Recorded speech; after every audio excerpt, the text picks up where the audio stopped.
Hey everyone, so as promised, here's the story about how I got scammed. The hospital believes their scam donor is the same Chris Richardson, so notorious, there's a website about him. Okay, so like I said before, earlier this year, I wasn't making a lot of videos. I was going through a lot of stuff, one of them being scammed. And since I've moved to the city, I've experienced a lot of firsts. I've lived on my own. I was propositioned for a three-way. I got punched in the face. And now I've been scammed. I feel like I'm an official member of the city. Anyways, so I've got some files here that are just the determination and everything that came from the claim. So now I have all the details for you. Last August during Pride, I was at a point where my job working as a barista wasn't making me enough money. Property taxes had gone up.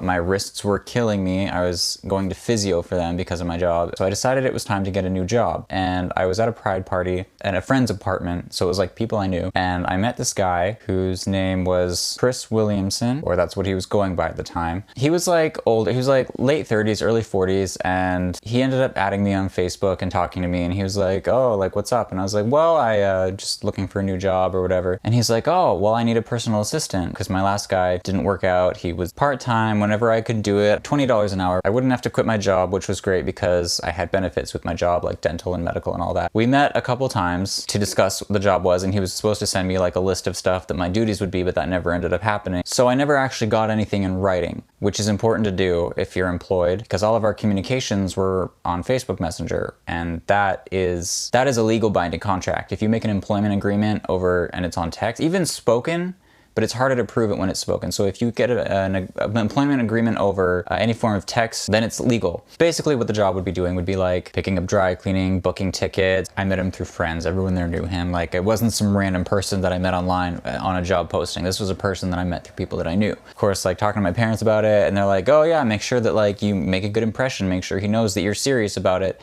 And so in my mind, I'm like, all right, I gotta like just be professional, even though I have no idea what I'm doing. Just gotta fake it till I make it. The first thing that he wanted me to do was he asked if I had any holds in my bank account. I had no idea what that meant. And what that means is when you deposit a check, the check isn't actual money. The check takes a while to go through the bank and process, and then once they find out that there's money, then that money will be in your account. If someone gives you a check and there's no money in their account, the check will bounce. So that's why there's holds. So he tells me that he's gonna give me expense money. What he's gonna do is deposit $2,500, but he was like, I wanna put money onto your credit card so that you can like, you know, do the errands for me, and then at the end of the month, I'll reimburse you the difference, and that'll be like your paycheck. So we went to the bank, he showed me the check, put it in an envelope, and then we went to an ATM. He gave me the envelope. I deposited the envelope with what I thought was the money in it. We're like, okay, we'll move $1,000 over to your Visa account, and then you can use your Visa. So I do that. I use my phone app to move $1,000 over. Then we go to like a sushi place or something. I buy us both lunch because that's part of my job as a personal assistant, is to just sort of take care of that stuff, and then I get reimbursed obviously. So I buy us both lunch. Then I'm looking at my account and I realized that the money has not gone through, which means that there was a hold on my account. We talked to a teller. She removed the holds and she was like, okay, so from now on you can deposit a check and there will be no holds. So we go to the front of the bank at the ATM. He gives me another envelope, and it didn't occur to me that it was weird that he just had another envelope with another check ready in it. That didn't occur to me. In my mind, I'm still thinking like, this is a serious employer. I have to impress him. I can't like seem like I don't know what I'm doing. So he gives me another envelope. I deposit into the bank account, and suddenly weird stuff starts happening. It says I can't do anything on my account. So we go back to the teller who had helped us, and apparently what had happened was because we'd been moving so much money through in a short period of time, it was flagged as suspicious activity, and they froze my accounts, which is fair. I was like, all right, I can understand that there's safety measures in the bank. It was 2 checks for $2,500, which meant $5,000 had ostensibly been moved through my account, which I've never had that kind of activity before. So of course the bank flags that as suspicious activity, and my accounts are frozen. She calls them up and she's like, no, I told them I could do that. Like, it's totally my bad. Like, it should be fine. Like, I said they could do that. They're on their end basically saying, there's nothing we can do. We can't help you. It'll be frozen for another week until the check's clear. So I'm like, oh my God, I have no money for the next week. How am I supposed to feed myself? Luckily, it only froze my savings account. It didn't freeze my Visa because that's a separate thing. But like, I couldn't sign into my online bank account, so I didn't really know how much was on it at any given point. So I was like really tight, could not spend money for the next week. And anyways, like I was telling Chris, the other guy, this and what had happened, and he was like, oh my God, I feel so bad. Like, I can't believe this happened. Like, what can I do to help and stuff? And I was like, well, just don't cancel any of the checks. Don't do anything. Just leave it until they go through, because otherwise they're going to think I'm trying to scam them and I'm going to get like kicked out of the bank. Basically what's happened at this point is that we've deposited 2 checks into the bank account, and the bank was like, that's suspicious because you've been with us for a long time and you've never moved this much money through your account. So we're freezing your account that's what's happened at this point. The problem being that I was supposed to go on a trip back home to Kelowna before the week was up. Like, I was going really soon, and I was like, shit, how am I supposed to do anything? I'll just have to use my Visa the whole time. So basically, Chris, this other guy, he was like, okay, well, I'll give you like some cash or whatever to help you with your expenses in the meantime until the stuff clears, and then you can pay me back. So, okay, so what happened was the next day, he tells me that he needs $250 for the concert tickets, and he needs me to take them off of my Visa because all of his money is stranded. So what he said is, okay, so now that there's $5,000 in theory just floating up in cyberspace, that not in my account, not in his account, just waiting to go through. So he's down $5,000. He needs money for concert tickets because he's taking a bunch of people to see a concert. I don't remember, it was like Adele or something. And on top of that, he says that there is $1,000 for me and something that I'm supposed to pick up that was purchased from Nordstrom, but he wants to return it and I can keep the money for expenses. So that's supposed to be at the Sutton Hotel, the Sutton, I don't know how to say it. So I'm supposed to go there, get the stuff, and there'll be also $1,000 from someone who owed him money who's paying him back, and like now I'll have it, whatever. And this was a Saturday, so I was also meeting my friends at the club that night. So I went out clubbing. I did a cash advance from my Visa, which is really expensive. That's high interest. I do not recommend cash advances on your Visa. And we met up, and it was all good. The next day, he says he needs another $200 for more tickets. At 11:30 that night, I go to the Sutton. I talk to the concierge and there's nothing there. Like, there's nothing for the name. There's nothing under my name. There's nothing under his name. And so I'm there for like a couple hours, and then I'm calling him like, what's going on? So then I talk to him and he says that, oh, they put it under the wrong name. It'll be fixed if you go back tomorrow. So the next day after work, I get off. I go again to the Sutton. Nothing's there. So I'm sitting in Starbucks for ages. Chris texts me again and he's like, oh, they sent it back. Just go home. Like, I'll deal with this. 9:47, Chris is supposed to have gotten the $1,000 from the Sutton himself, and he's supposed to give it to me, you know, for the bills and stuff since my account's frozen. 12:14, still no reply. So I've been waiting around all night, like on this wild goose chase, and he's just finally just disappeared and stops replying to me, and I'm just like, what the hell, what now? August 9th, 11 a.m., he texts me, says he passed out. So the next day, it's 1 p.m., I message him, I'm like, can you meet me at work to give me the $1,000? Because it's my last chance before I go to Kelowna. So meanwhile, I'm starting to get all freaked out because I'm going to Kelowna for a week, and I don't have access to my bank account, which is kind of scary. He says he'll be there at 4 p.m. So 4 p.m., he says he's still stuck in traffic, which is, yeah. So I go home, I'm waiting, no responses. 7 o'clock comes, he tells me that he parked somewhere to do something, and then he got his car towed. I'm like, you got your car towed? Seriously? Where were you parking that you got your car towed? Another hour passes, like 8 o'clock, he says he's getting his car from the yard. 9 o'clock, he's like, whatever, I'll just go to your bank and deposit it directly for you. And I was like, how can you deposit into my account when I'm not there? That doesn't make any sense. He's like, no, I'll just go talk to the teller and they'll like put it through. I haven't given him any of my bank information, so this isn't like a thing. This should be a problem. And I'm like on the Greyhound bus, and he's like, oh yeah, I'm going to the bank now. I'm doing it now. And I'm like, you need to hurry up because I'm about to lose cell service when I go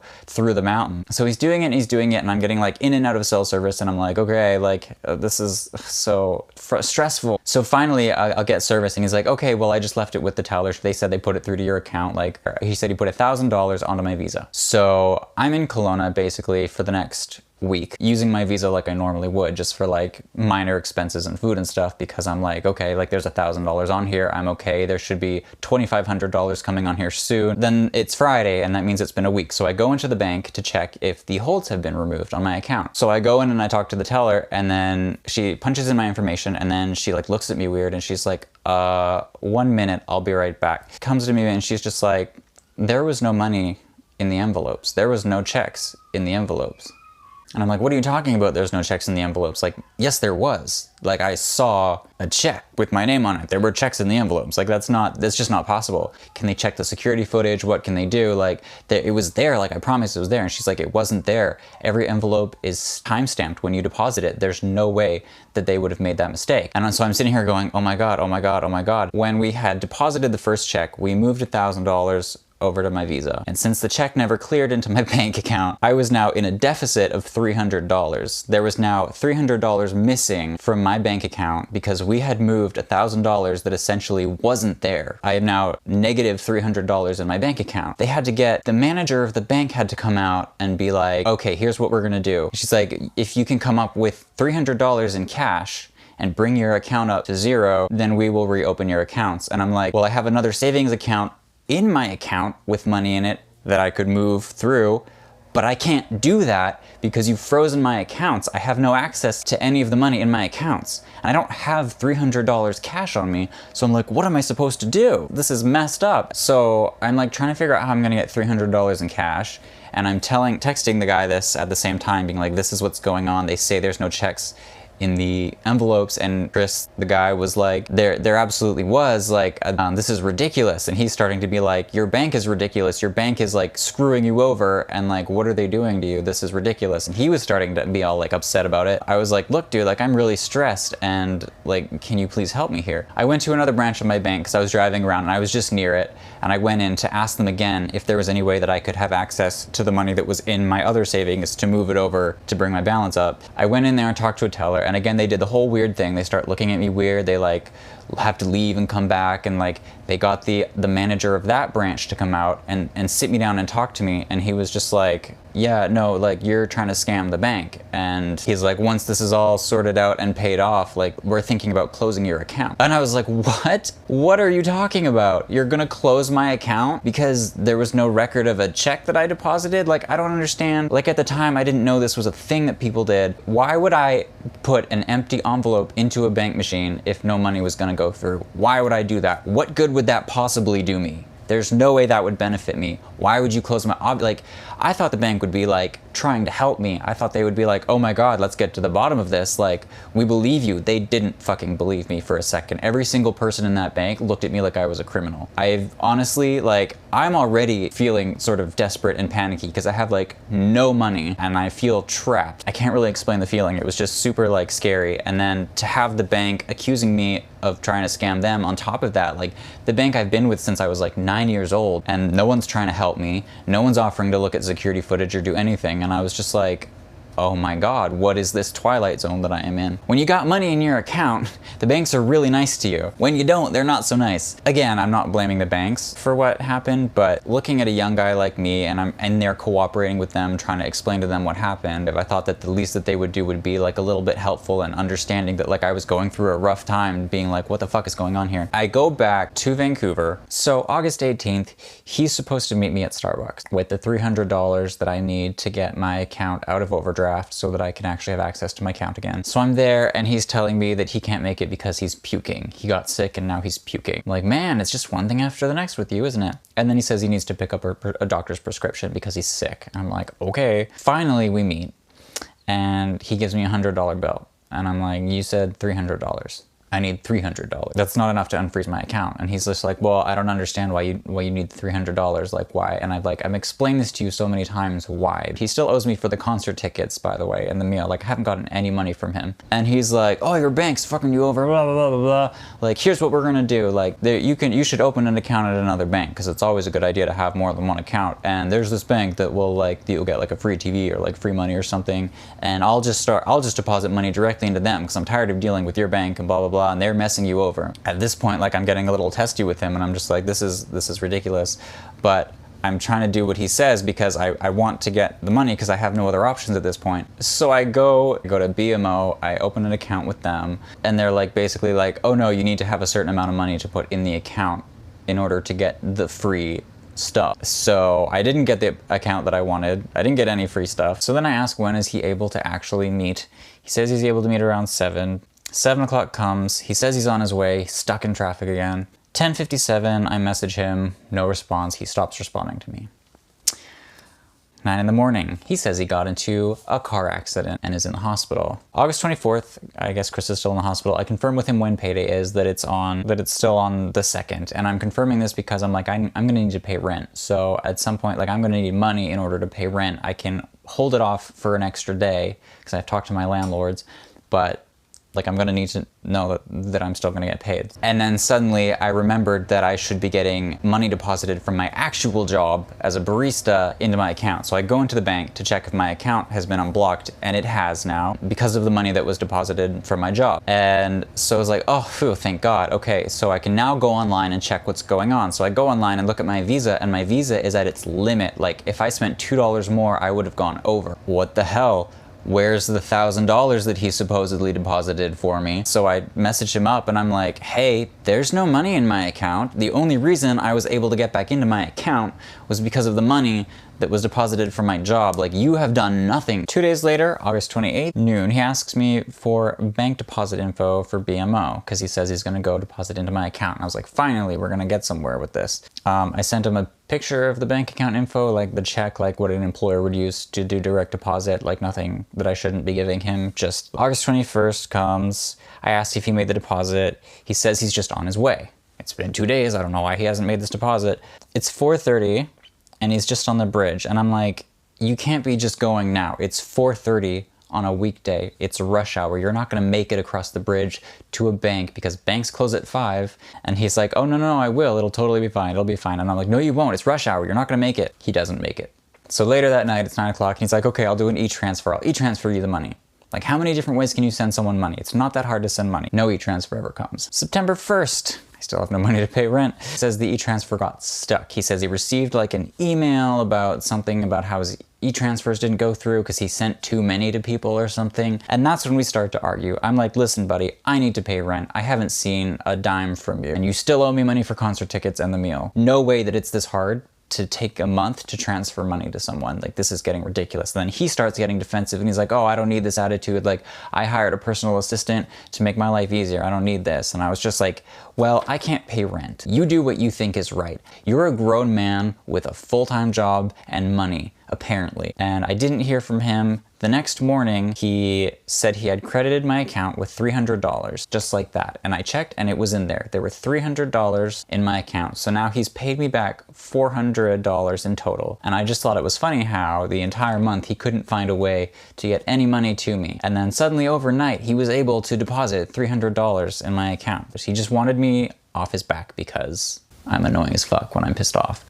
At this point, I realize I'm never gonna get paid by this guy. And at this point, I've drained all of my savings in order to be able to pay rent. September 10th rolls around and I see him online and I was like, look, Buster, you better fucking reply to me right now. And I can see that you've read it. You need to reply to me because I'm gonna take this to employment standards. Someone responded going, who is this? This is his sister. Chris is in the hospital. And I was like, oh, for fuck's sake. Like, he is not in the hospital. Give me a fucking break. Like, this is ridiculous. His sister? Why do you have his phone if you're his sister? And she was like, she claims that Chris was manic, mentally unstable, and he was sending money to people and his family didn't know why. And so they made him sign a thing where he had limited power of attorney over his own accounts. If this is true, he should not have been employing anyone, period. She said, what did you do? And I was like, I was his assistant. I have it all in writing. And then she was like, oh, okay. And I was like, so either you need to get me the information of his lawyer or something because I'm taking him to employment standards. And she's like, for what? And I was like, for not paying me. Have you not been listening to me? And she was like, oh, okay. It might have been him for all I know. But she gave me the address, apparently, of his workplace. She gave me the name of the company that he was registered for under. By September 17th, I sent the employment standards payment request form, and then you have to wait 15 days. What you do is you send them this package where you state like your name and blah, blah, blah, and what you did and how much you think they owe. You send that to them so that they have the opportunity to then either agree and pay you, or if they don't, that's when it'll be escalated to a claim. So I did that.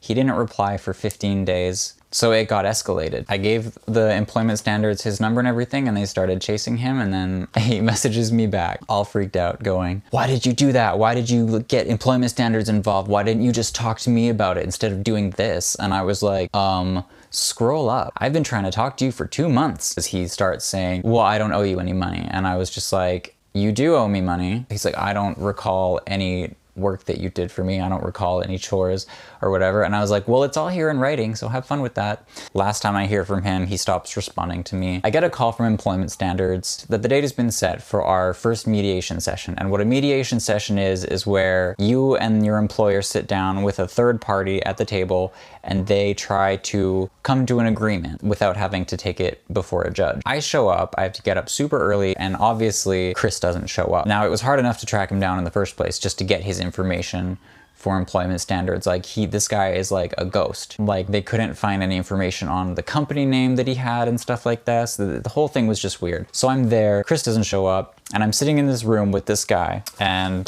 pretty much just like this paper that I wrote out about stuff that happened, and he's asking me what happened, and then the guy's like picking apart my story, and he's like, I printed it out, I think like 50 pages of our Facebook conversation. I was like, you can look if you want. He hasn't read it, he doesn't care. The guy's just being like a total dick to me, and I'm telling him about the bank thing, and he looks at me and he goes, well, how do I know that you weren't in on it? How do I know that you guys weren't working together to try and pull one over on the bank? And I was like, excuse me? I was like, look at the conversations. Everything that I'm saying is confirmed. I've already dealt with the bank thinking I'm a criminal. I felt so hopeless in that moment. I was like sitting there, like starting to sweat. I was like, oh my God. These people are not on my side. No one's on my side. And this guy is just like, he's gonna get away with it. So now I go home and I'm really freaking out. I'm like, I'm gonna lose this. Well, what do I do? So I go look at all our mutual friends, me and this Chris guy on Facebook, and I start messaging just all of them being like, do you have any of this guy's contact information? Like,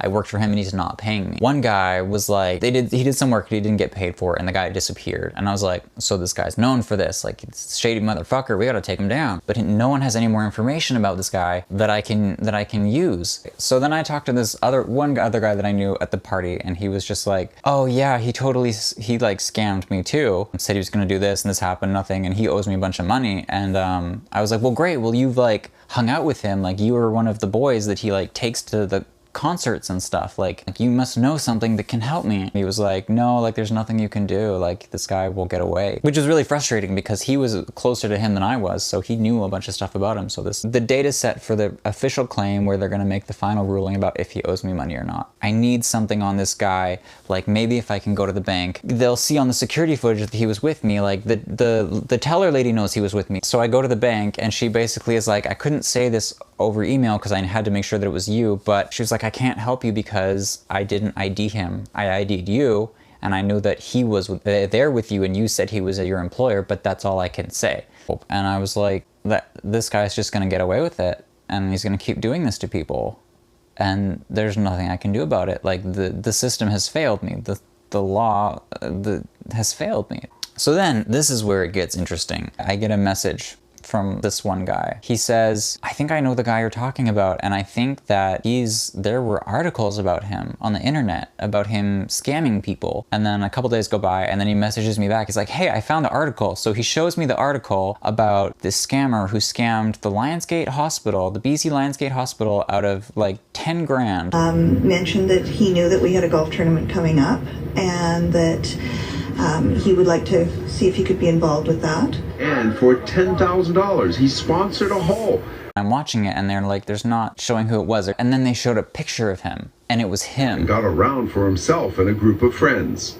And I was like, oh my God, this is the guy. This is it. Like, the hospital believes their scam donor is the same Chris Richardson, so notorious, there's a website about him documenting his 4-year jail sentence for fraud. He's an internationally wanted criminal. That Chris Richardson is now wanted for parole breach.